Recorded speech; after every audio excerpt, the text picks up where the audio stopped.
ಪ್ರೀತಿಯ ವೀಕ್ಷಕರಿಗೆ Shankaranand TV YouTube ವಾಹಿನಿಗೆ ಸ್ವಾಗತ ಸುಸ್ವಾಗತ. ಇವತ್ತಿನ ವಿಡಿಯೋನಲ್ಲಿ ಲಲಿತಾ ಹೋಮದ ಬಗ್ಗೆ ಸಂಪೂರ್ಣವಾದಂತಹ ಮಾಹಿತಿಯನ್ನು ತಿಳ್ಕೊಳ್ಳೋಣ. ಹೋಮವನ್ನು ಯಾಕೆ ಮಾಡ್ತಾ ಇದ್ದೇವೆ, ಅದರ ಔಚಿತ್ಯನಾದರೂ ಏನು, ಅದರಲ್ಲಿ ನೀವು ಪಾಲ್ಗೊಳ್ಳೋದ್ರಿಂದ ನಿಮಗೆ ಯಾವ ರೀತಿಯಾದಂತಹ ಶುಭ ಮತ್ತು ಒಳ್ಳೆಯ ಜೀವನವನ್ನು ನಡೆಸಿಕೊಂಡು ಹೋಗೋದಕ್ಕೆ ದಾರಿಯಾಗತ್ತೆ ಅನ್ನುವಂತಹ ಮಾಹಿತಿಯನ್ನು ಈ ವಿಡಿಯೋನಲ್ಲಿ ತಿಳ್ಕೊಳ್ಳೋಣ. ತಾಯಿ ಲಲಿತಾದೇವಿ ಯಾರಿಗೆ ತಾನೇ ಗೊತ್ತಿಲ್ಲ.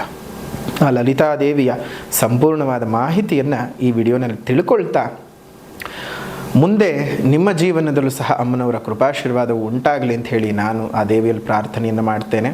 ವಿಡಿಯೋ ಶುರು ಮಾಡೋಕ್ಕಿಂತ ಮುಂಚಿತವಾಗಿ ಶಂಕರಾನಂದ ಟಿವಿ ಯೂಟ್ಯೂಬ್ ವಾಹಿನಿಯನ್ನು ಯಾರಾದರೂ ಸಬ್ಸ್ಕ್ರೈಬ್ ಮಾಡ್ಕೊಂಡಿಲ್ಲ ಅಂದರೆ ಸಬ್ಸ್ಕ್ರೈಬ್ ಮಾಡ್ಕೊಳ್ಳಿ. ಪಕ್ಕದಲ್ಲೇ ಇರುವಂತಹ ಬೆಲ್ ಐಕಾನ್ ಒತ್ತಿ, ಅದರಿಂದ ನೆಕ್ಸ್ಟ್ ಅಪ್ಲೋಡ್ ಮಾಡುವಂತಹ ವಿಡಿಯೋಗಳು ನಿಮಗೆ ನೋಟಿಫಿಕೇಷನ್ನ ಮುಖಾಂತರ ಬಂದು ತಲುಪುತ್ತೆ. ಹೊಸ ಹೊಸ ಮಾಹಿತಿಗಳನ್ನು ತಿಳ್ಕೊಳ್ಳೋದಕ್ಕೆ ಸಾಧ್ಯವಾಗುತ್ತೆ ಅಂತ ತಿಳಿಸ್ತಾ, ತಾಯಿ ಶ್ರೀ ಲಲಿತಾದೇವಿ, ಲಲಿತಾ ತ್ರಿಪುರ ಸುಂದರಿ ಅಮ್ಮನವರು.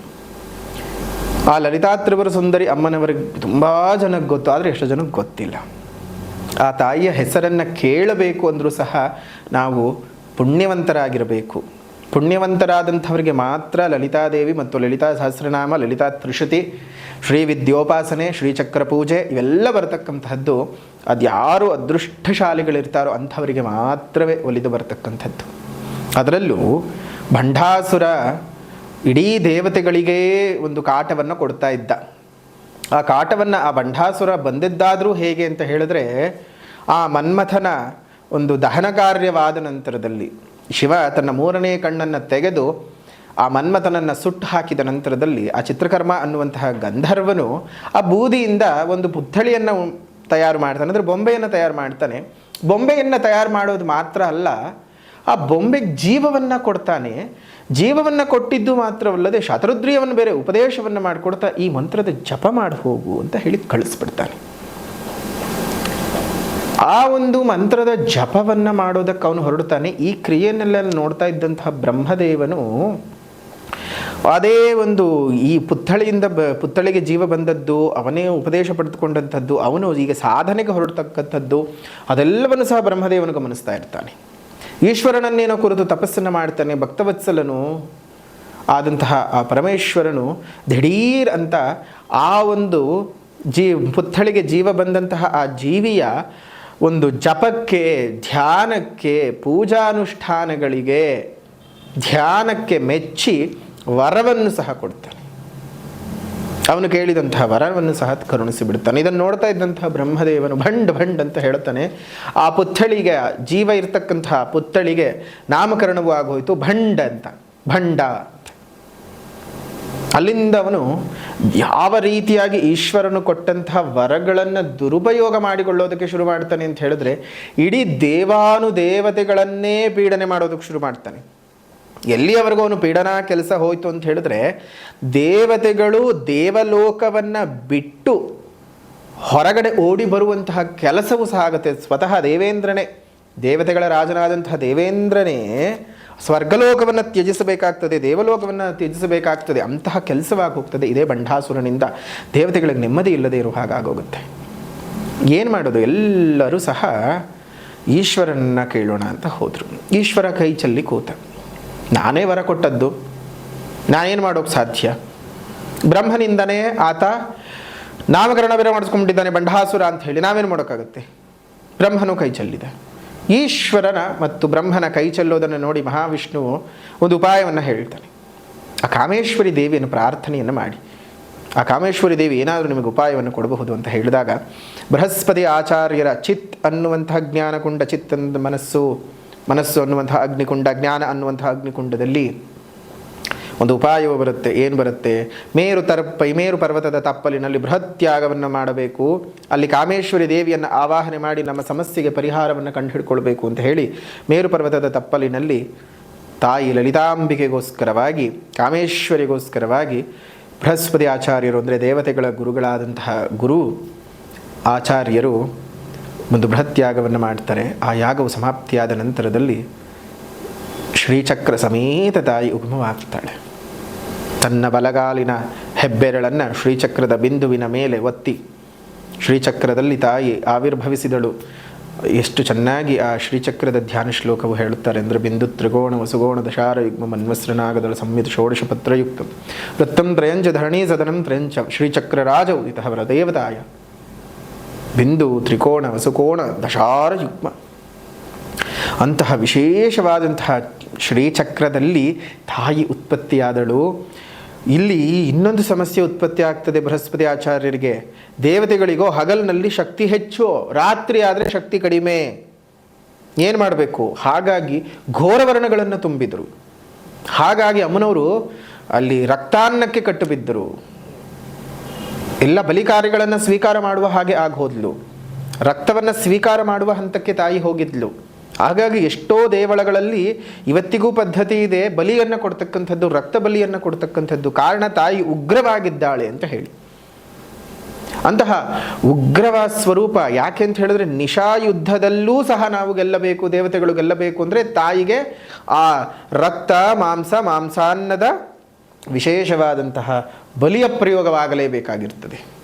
ಹಾಗಾಗಿ ಬೃಹಸ್ಪತಿ ಆಚಾರ್ಯರು ತಲೆಯನ್ನು ಉಪಯೋಗಿಸಿ ಆ ಒಂದು ಘೋರವರ್ಣಗಳನ್ನೆಲ್ಲ ತುಂಬಿಸಿದರು ಆ ಶ್ರೀಚಕ್ರದಲ್ಲಿ. ಹಾಗಾಗಿ ತಾಯಿಗೆ ಹಗಲಲ್ಲೂ ಹೆಚ್ಚು ಬಲ, ರಾತ್ರಿಯಲ್ಲೂ ಸಹ ಹೆಚ್ಚಿನ ಬಲವು ಉಂಟಾಗಿತ್ತು. ಅಂತಹ ಉಂಟಾಗಿದ್ದ ಸಂದರ್ಭದಲ್ಲಿ ಈ ಬಂಢಾಸುರನ ವಧೆಯೂ ಸಹ ಆಗುತ್ತೆ. ಅದೆಲ್ಲ ಲಲಿತೋಪಾಖ್ಯಾನದಲ್ಲಿ ತುಂಬ ಚೆನ್ನಾಗಿ ವರ್ಣನೆಯನ್ನು ಮಾಡಿದ್ದಾರೆ. ಲಲಿತೋಪಾಖ್ಯಾನ ಅಂತ ಬಂದಾಗ ಆ ಲಲಿತಾದೇವಿಯ ಸಂಪೂರ್ಣ ವಿಚಾರಗಳು ಬರ್ತಕ್ಕಂಥದ್ದು. ಬಂಢಾಸುರನ ವಧೆಯೂ ಆಯಿತು, ಮಣಿದ್ವೀಪ ನಗರ ವಾಸಿನಿಯೂ ಆದಳು. ಆಕೆ ಕೂತ್ಕೊಂಡುವಂತಹ ಸಿಂಹಾಸನ ಪಂಚಪ್ರೇತಾಸನಾಸೀನೆ, 5 ಪ್ರೇತಗಳು ಆಕೆ ಕೂತ್ಕೊಳ್ತಕ್ಕಂತಹ ಸಿಂಹಾಸನದಲ್ಲಿರುತ್ತೆ. ಪ್ರೇತ ಅಂತ ಹೇಳಿದ್ರೆ ದೆವ್ವ ಅಂತ ಅರ್ಥ ಅಲ್ಲ, ಪ್ರಾಣ ಯಾವುದಕ್ಕಿರೋದಿಲ್ವೋ, ಪ್ರಳಯ ಕಾಲದಲ್ಲಿ ಯಾರು ಪ್ರಾಣವನ್ನು ಕಳೆದುಕೊಳ್ಳುತ್ತಾರೋ ಅಂಥವ್ರಿಗೆ ಪ್ರೇತ ಅಂತ ಸಹ ಹೇಳ್ತಾರೆ. ಸದಾಶಿವ ಅಂತಕ್ಕಂತಹ ಹಲಗೆ ಕಾಮರಾಜ ಪೀಠ, ಬ್ರಹ್ಮ ವಿಷ್ಣು ಮಹೇಶ್ವರ ಇಂದ್ರಾದಿ ದೇವತೆಗಳೇ 4 ಕಾಲುಗಳಾಗಿ ಕೂತಿರ್ತಾರೆ. ಸರಸ್ವತಿ ಮತ್ತು ಲಕ್ಷ್ಮೀ ದೇವಿಯು ಚಾಮರವನ್ನು ಬೀಸ್ತಾ ಇರ್ತಾರೆ ಅಮ್ಮನವರಿಗೆ ಮಣಿದ್ವೀಪದ ನಗರದಲ್ಲಿ. ಅಂತಹ ನಮ್ಮ ಆ ಲಲಿತಾದೇವಿಯನ್ನು ಪೂಜೆ ಮಾಡೋದ್ರಿಂದ ಸಕಲ ದೇವಾನುದೇವತೆಗಳಿಗೂ ಸಹ ಪೂಜೆ ಮಾಡಿದಂತಹ ಒಂದು ಅನುಭೂತಿ ಉಂಟಾಗ್ತಕ್ಕಂಥದ್ದು. ದೇವತೆಗಳ ಒಂದು ಕಷ್ಟಕಾಲಕ್ಕೆ ಬಂದಂತಹ ತಾಯಿ. ಅದಕ್ಕೆ ಹೇಳ್ತಾರೆ ತಾಯಿಯರಿಗೆಲ್ಲ ತಾಯಿ ನೀನು, ಶ್ರೇಷ್ಠ ತಾಯಿ ನೀನು. ಅದಕ್ಕೆ ಶ್ರೀಮಾತ ಲಲಿತಾ ಸಹಸ್ರನಾಮದ ಮೊದಲನೆಯ ಹೆಸರೇ ಶ್ರೀಮಾತಾ, ಶ್ರೀ ಮಹಾರಾಜ್ಞಿ, ಶ್ರೀಮತ್ ಸಿಂಹಾಸನೇಶ್ವರಿ, ಚಿದಗ್ನಿಕುಂಡ ಸಂಭೂತ, ದೇವ ಕಾರ್ಯ ಸಮುದ್ಯತ. ಶ್ರೀಮಾತ, ಇಡೀ ಪ್ರಪಂಚದಲ್ಲಿರ್ತಕ್ಕಂಥ ಮಾತೆಯರಿಗೆಲ್ಲ ಮಾತೆ ನೀನು, ಎಲ್ಲ ಅಮ್ಮಂದರಿಗೂ ಅಮ್ಮ ನೀನು. ಅದಕ್ಕೆ ಶ್ರೀಮಾತ. ಶ್ರೀ ಮಹಾರಾಜ್ಞಿ, ಎಷ್ಟೋ ರಾಣಿಯರನ್ನು ಈ ಲೋಕ ಕಂಡಿದೆ. ಆ ರಾಣಿಯರಿಗೆಲ್ಲ ಮಹಾರಾಜ್ಞಿ ನೀನು. ಶ್ರೀಮತ್ ಸಿಂಹಾಸನೇಶ್ವರಿ, ಆಕೆ ಕೂತಿರುವಂಥ ಸಿಂಹಾಸನ ಎಂಥ ಸಿಂಹಾಸನ? ಶ್ರೀಮತ್ ಸಿಂಹಾಸನ. ನಾಗಲೇ ಹೇಳಿದ ಹಾಗೆ ಕಾಮರಾಜ ಸದಾಶಿವರ ತೊಡೆಯ ಮೇಲೆ ಕೂತಿರ್ತಕ್ಕಂತಹ ತಾಯಿ, ಸದಾಶಿವನೇ ಹಲಗೆ ಆ ಪೀಠಕ್ಕೆ. ಅಂತಹ ಮಹಾತಾಯಿಯ ಪೂಜೆಯನ್ನು ನಾವು ಯಾಗದ ಮುಖಾಂತರವಾಗಿ, ಹೋಮದ ಮುಖಾಂತರವಾಗಿ ಮಾಡ್ತಾ ಇದ್ದೇವೆ, ಸಂಕಲ್ಪ ಮಾಡಿಕೊಂಡಿದ್ದೇವೆ. 8ನೇ ತಾರೀಕು 5ನೇ ತಿಂಗಳು 2024 ಆ ಪರ್ವ ಕಾಲ ಅಮಾವಾಸ್ಯೆ, ಚೈತ್ರಾಮಾವಾಸ್ಯೆಯ ಪ್ರಯುಕ್ತವಾಗಿ ಸಂಧ್ಯಾಕಾಲದಲ್ಲಿ, ರಾತ್ರಿಯ ಕಾಲದಲ್ಲಿ ಮಾಡ್ತಕ್ಕಂಥದ್ದು. ಸಂಜೆ ಶುರುವಾದರೆ ಮುಗಿಯೋದು ರಾತ್ರಿ ಆಗ್ತದೆ. ಸುದೀರ್ಘವಾಗಿ 3-4 ಗಂಟೆಗಳ ಕಾಲ ಪೂಜೆ ಹಿಡಿಯುತ್ತೆ. ವಿಶೇಷವಾಗಿ ಅಮ್ಮನವರನ್ನು ತ್ರಿಶತಿಯ ಮುಖಾಂತರವಾಗಿ ಅರ್ಚಿಸಿ, ತ್ರಿಶತಿಯ ಮುಖಾಂತರವಾಗಿ ಹೋಮಗಳನ್ನು ಮಾಡ್ತಾ, ವಿಶೇಷವಾಗಿ ಕಮಲದ ಹೂವಿನ ಆಹುತಿಗಳನ್ನು ಕೊಡ್ತಕ್ಕಂತಹದ್ದು ಅದರಲ್ಲಿ ವಿಶೇಷ. ಇದನ್ನು ಮಾಡೋದ್ರಿಂದ, ಅದರಲ್ಲೂ ನಾವು ಸಂಧ್ಯಾಕಾಲ ರಾತ್ರಿಯ ಕಾಲ ಮಾಡ್ತಾ ಇರೋದ್ರಿಂದ ಹಲವಾರು ಜನರಿಗೆ ಈ ದೃಷ್ಟಿ ದೋಷಗಳು, ಮನೆಯಲ್ಲಿ ನೆಗೆಟಿವಿಟಿ ಇರುತ್ತೆ, ಸಮಸ್ಯೆಗಳು ಕಾಡ್ತಾ ಇರುತ್ತೆ. ಮಾಟ ಮಂತ್ರ, ಕೃತಿಮ ದೋಷ, ದೆವ್ವ, ಪೀಡೆ, ಪಿಶಾಚಿ, ನೆಗೆಟಿವ್ಸ್ ಪ್ರಾಬ್ಲಮ್ಗಳು, ನೆಗೆಟಿವ್ ವೈಬ್ಸ್ಗಳ ಪ್ರಾಬ್ಲಮ್ಗಳು, ಈ ರೀತಿಯಾಗಿ ಹಲವು ತೊಂದರೆಗಳು ಬರ್ತಾ ಹೋಗ್ತಾ ಇರುತ್ತವೆ. ಅಂತಹ ತೊಂದರೆಗಳೆಲ್ಲ ನಿವಾರಣೆ ಆಗೋದಕ್ಕೆ, ಮನೆಯಲ್ಲಿ ಶುಭ ಕಾರ್ಯಗಳು ನಡೀತಾ ಇಲ್ಲ, ಮಕ್ಕಳಿಗೆ ಮದುವೆ ಆಗ್ತಾ ಇಲ್ಲ, ಇದೆಲ್ಲದಕ್ಕೂ ಸಹ ಈ ಒಂದು ಲಲಿತಾ ಹೋಮದಲ್ಲಿ ನಿಮಗೆ ಉತ್ತರವು ಸಿಗುತ್ತೆ. ಲಲಿತಾ ಅಂದರೆ ನಿಮ್ಮ ದುರ್ಗತಿಗಳನ್ನು ನಾಶ ಮಾಡ್ತಕ್ಕಂತಹದ್ದೇ ಲಲಿತಾಂಬಿಕೆಯ ಕೆಲಸ. ಎಷ್ಟೇ ಆಗಲಿ ಆಕೆ ದೇವಾನುದೇವತೆಗಳಿಗೇ ದೇವಿ ಆಕೆ.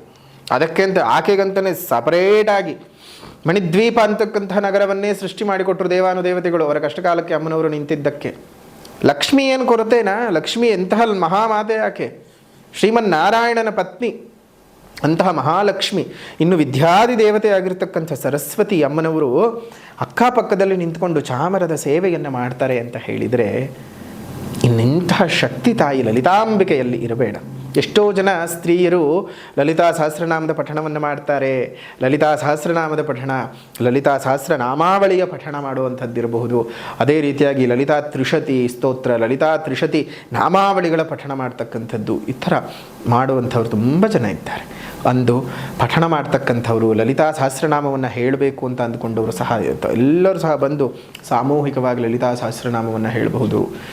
ಎಲ್ಲರೂ ಸಹ ಆ ದೇವಿಯ ಕೃಪಾಶೀರ್ವಾದಕ್ಕೆ ಸಿದ್ಧವಾಗ್ಬೋದು. ನಿಮಗೆ ಎಂಥದ್ದೇ ಸಮಸ್ಯೆ ಆಗಿರಲಿ, ಒಂದು ವಾಟ್ಸಪ್ನಲ್ಲಿ ನಮಗೆ ಇಂಥ ಸಮಸ್ಯೆ, ಯಾವ ಪೂಜೆ, ಅಲ್ಲಿ ಯಾವ ಸಂಕಲ್ಪದ ಪೂಜೆ ಮಾಡಿಸಬೇಕು ಅಂತ ಒಂದು ಮೆಸೇಜ್ ಮಾಡಿ, ನಮಗೆ ಅದಕ್ಕೆ ಉತ್ತರವು ವಾಟ್ಸಪ್ನಲ್ಲಿ ಬರುತ್ತೆ.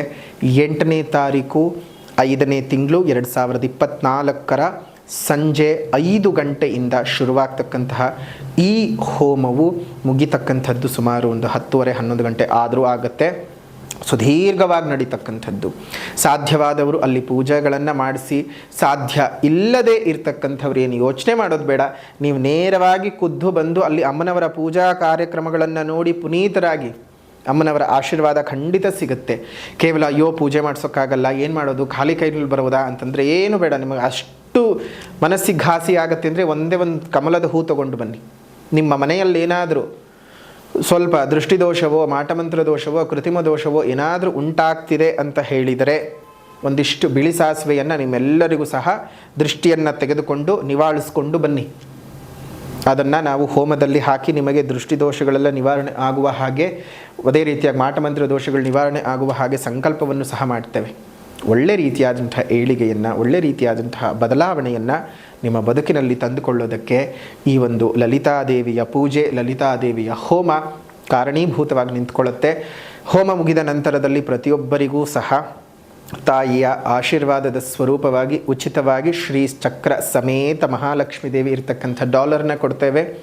ಅದನ್ನು ತಾವೆಲ್ಲರೂ ಕತ್ತಿನಲ್ಲಿ ಧರಿಸಬೇಕು. ಅದರಿಂದ ನಿಮ್ಮ ಮನಸ್ಸಿಗೂ ಧೈರ್ಯ, ದೇಹದಲ್ಲಿರ್ತಕ್ಕಂತಹ ಆತ್ಮಕ್ಕೂ ಸ್ಥೈರ್ಯ ಬರ್ತಕ್ಕಂತಹ ವಿಶೇಷವಾದಂತಹ ಯೋಗದ ಫಲಗಳು ನಿಮಗೆ ಸಿದ್ಧಿಯಾಗುತ್ತೆ. ಅಮ್ಮನವರ ಕೃಪಾಶೀರ್ವಾದ ನಿಮ್ಮೆಲ್ಲರಿಗೂ ಸಹ ಇರಲಿ. ಇನ್ನು ಅದೇ ರೀತಿಯಾಗಿ ಈ ಲಲಿತಾ ಹೋಮಕ್ಕೆ ಪಾಲ್ಗೊಳ್ಳೋದಕ್ಕೆ ಹಲವಾರು ಜನ ಗಣ್ಯರು, ಸಿನಿಮಾ ನಟ ನಟಿಯರು, ರಾಜಕಾರಣಿಗಳೆಲ್ಲರೂ ಸಹ ಅಂದು ಆಗಮನ ಮಾಡ್ತಾ ಇದ್ದಾರೆ. ಅವರೆಲ್ಲರಿಗೂ ಸಹ ಅಮ್ಮನವರ ಕೃಪಾಶೀರ್ವಾದವನ್ನು ಪಡ್ಕೊಳ್ತಾರೆ. ಅವರೆಲ್ಲರಿಗಿಂತ ಮುಖ್ಯವಾಗಿ ನನಗೆ ಸಾಮಾನ್ಯ ಜನರು ನೀವೆಲ್ಲರೂ ಹೆಚ್ಚಿನ ಸಂಖ್ಯೆಯಲ್ಲಿ ಬರಬೇಕು. ಅಮ್ಮನವರ ಅನುಗ್ರಹಕ್ಕೆ ತಾವೆಲ್ಲರೂ ಪಾತ್ರರಾಗಬೇಕು. ದೇವರ ಕೃಪಾಶೀರ್ವಾದವು ಸಿದ್ಧವಾಗಬೇಕು. ಹಣದ ಸಮಸ್ಯೆಗಳು, ಹಣಕಾಸಿನ ಸಮಸ್ಯೆಗಳು, ಎಷ್ಟೇ ಕಷ್ಟಪಟ್ಟರೂ ನಮಗೆ ಸರಿಯಾಗಿ ದುಡ್ಡು ಕಾಸು ಕೈಗೆ ಸೇರ್ತಾ ಇಲ್ಲ, ಈ ರೀತಿಯ ಹಲವು ಜನರಿಗೆ ಸಮಸ್ಯೆಗಳು ಇರುತ್ತವೆ. ಹಣಕಾಸಿನ ಸಮಸ್ಯೆ ಯಾರು ಅನುಭವಿಸ್ತಾ ಇದ್ದೀರಲ್ಲ, ಹಣಕಾಸಿನ ಸಮಸ್ಯೆಯನ್ನು ಅನುಭವಿಸ್ತಾ ಇದ್ದಂಥವರು ನೀವು ತರಬೇಕಾದದ್ದು 2 ಕಮಲದ ಹೂವು. ಸಾಧ್ಯವಾದಂಥವರು 2 ಕಮಲದ ಹೂವು, ನಿಮ್ಮ ಸಾಧ್ಯವಾದಷ್ಟು ಮಟ್ಟಕ್ಕೆ ತುಪ್ಪ, ಇದೆರಡವನ್ನು ನಿಮ್ಮ ಮನೆಯಿಂದನೇ ತರಬೇಕು. ನೀವು ಅಂಗಡಿಯಲ್ಲಿ ಕೊಂಡ್ಕೊಂಡ್ರೂ ಸಹ ಸೀದಾ ತಗೊಂಡು ಹೋಗಿ ನೀವು ಮನೆಯಲ್ಲಿ ಇಟ್ಟು ಅದಾದ ನಂತರ ನೀವು ಎತ್ಕೊಂಡು ಬರಬೇಕು. ಇನ್ನು ಎಷ್ಟೋ ಜನರಿಗೆ ಈ ಮಾಟಮಂತ್ರ ದೋಷ, ಕೃತಿಮ ದೋಷ, ಮತ್ತೊಂದು ಮಗದೊಂದು ಈ ರೀತಿಯಾದಂಥ ದೋಷಗಳು, ನೆಗೆಟಿವಿಟಿ ಪ್ರಾಬ್ಲಮ್ಸ್ಗಳು ಕಾಡ್ತಾ ಇರುತ್ತೆ. ಅಂಥವ್ರು ಏನು ಮಾಡಬೇಕು ಅಂತ ಹೇಳಿದ್ರೆ, ಬಿಳಿ ಸಾಸುವೆ ಮತ್ತು ಕಪ್ಪು ಎಳ್ಳು ಇದೆರಡನ್ನೂ ಸಹ ನಿಮ್ಮ ಯಥಾಶಕ್ತಿ ನಿಮ್ಮ ದೇವರ ಮನೆಯಲ್ಲಿಟ್ಟು ದೇವರ ಮನೆಗೆ ಪೂಜೆಯನ್ನು ಮಾಡಿ, ದೇವರಿಗೆ ಪೂಜೆಯನ್ನು ಮಾಡಿ ಆ ಒಂದು ಬಿಳಿ ಸಾಸುವೆ ಮತ್ತು ಕಪ್ಪು ಎಳ್ಳನ್ನು ತೆಗೆದುಕೊಂಡು ಬನ್ನಿ. ಇನ್ನು ಮಿಕ್ಕಂಥವರು ಸೇವಾರ್ಥಿಗಳಿಗೆ ಅಲ್ಲೇ ಇರುತ್ತವೆ, ನೀವೇನು ಯೋಚನೆ ಮಾಡುವಂಥ ಅವಶ್ಯಕತೆ ಇಲ್ಲ. ಸೊ ಮಿಕ್ಕಿದೆಲ್ಲವೂ ಸಹ ಅಲ್ಲೇ ನಿಮಗೆ ಸಿದ್ಧವಾಗ್ತಕ್ಕಂಥದ್ದು. ಸೇವೆಗಳನ್ನು ಮಾಡಿಸ್ತಕ್ಕಂಥವ್ರಿಗೆ ಇಂತಿಷ್ಟು ಶುಲ್ಕಗಳು ಅಂತ ಇರುತ್ತವೆ. ಸೇವಾರ್ಥಿಗಳಲ್ಲದವರು ಕೇವಲ ನಿಮ್ಮ ಈ ರೀತಿಯಾದಂಥ ಕೆಲ ವಸ್ತುಗಳನ್ನು ಕೊಟ್ಟು ಸಹ ನೀವು ಪ್ರಾರ್ಥನೆಯನ್ನು ಮಾಡ್ಕೋಬಹುದು. ಧೈರ್ಯವಾಗಿ ಎಲ್ಲರೂ ಸಹ ಬನ್ನಿ. ಅಮ್ಮನವರ ಕೃಪಾಶೀರ್ವಾದಕ್ಕೆ ಒಳಗಾಗಿ ಯಾರಿಗೆ ಇಂತಹ ಸಮಸ್ಯೆ, ಮತ್ತೊಂದು ಮಗದೊಂದು ಮನೆ ಕಟ್ಕೊಳ್ಳೋದಕ್ಕಾಗ್ತಾ ಇಲ್ಲ, ಸೈಟ್ ಕೊಂಡ್ಕೊಳ್ಳೋಕ್ಕಾಗ್ತಿಲ್ಲ, ಭೂಯೋಗಗಳು ಬರ್ತಾ ಇಲ್ಲ, ಯಾವುದೇ ವಿಚಾರವಾಗಲಿ ಹೋಮಕ್ಕೆ ಬೇಕಾದಂತಹ ನಿಮ್ಮ ಯಥಾಶಕ್ತಿಯ ಒಂದು ಸಣ್ಣದಾಗಿರ್ತಕ್ಕಂಥ ತುಪ್ಪ ಇರಬಹುದು, ಗಂಧದ ಕಡ್ಡಿ ಇರಬಹುದು, ಕರ್ಪೂರ ಇರಬಹುದು, ಅರಿಶಿನ ಕುಂಕುಮಗಳು, ಇನ್ನು ಅಮ್ಮನವರಿಗೆ ಅತೀ ಪ್ರೀತಿಯಾದಂಥ ಹೂಗಳಲ್ಲಿ ಜಾಜಿ ಹೂವುಗಳು, ಮಲ್ಲಿಗೆ ಹೂವುಗಳು, ಚಂಪಕಾ ಪುಷ್ಪ, ಆ ರೀತಿಯಾದಂಥ ಪುಷ್ಪಗಳನ್ನು ನೀವು ತಂದುಕೊಡುವಂಥದ್ದು, ಸೇವಂತಿಗೆ ಹೂ ತಂದುಕೊಡ್ತಕ್ಕಂಥದ್ದು, ಇದೆಲ್ಲವೂ ಸಹ ನಿಮಗೆ ಅಮ್ಮನವರ ವಿಶೇಷವಾದಂಥ ಪೂಜೆಗೆ ಉಪಯೋಗಕ್ಕೆ ಬರ್ತಕ್ಕಂಥದ್ದು. ಅಂತಹ ಹೂಗಳನ್ನು ಸಹ ನೀವು ತಂದು ಕೊಡಬಹುದು. ಅಮ್ಮನವರ ಪೂಜೆಗೆ ವಿನಿಯೋಗಿಸ್ತೀವಿ. ತಾವೆಲ್ಲರೂ ಸಹ ಅಮ್ಮನವರ ಕೃಪಾಶೀರ್ವಾದಕ್ಕೆ ಒಳಗಾಗಬೇಕು. ಅಮ್ಮನವರ ಒಂದು ಕೃಪಾ ದೃಷ್ಟಿ ನಿಮ್ಮ ಮೇಲೆ ಬಿತ್ತು ಅಂದರೆ ತಮ್ಮೆಲ್ಲರಿಗೂ ಸಹ ಒಳಿತು ಉಂಟಾಗ್ತದೆ. ಎಲ್ಲರಿಗೂ ಸಹ ಒಳ್ಳೆಯದಾಗಲಿ, ದೇವರ ಆಶೀರ್ವಾದವು ಸಿಗಲಿ. ಲೋಕಾ ಸಮಸ್ತ ಸುಖಿನೋ ಭವಂತು, ಸಕಲ ಸನ್ಮಂಗಳಾನಿ ಭವಂತು, ಸರ್ವೇ ಜನಾಃ ಸುಖಿನೋ ಭವಂತು, ಸಮಸ್ತ ಸನ್ಮಂಗಳಾನಿ ಭವಂತು.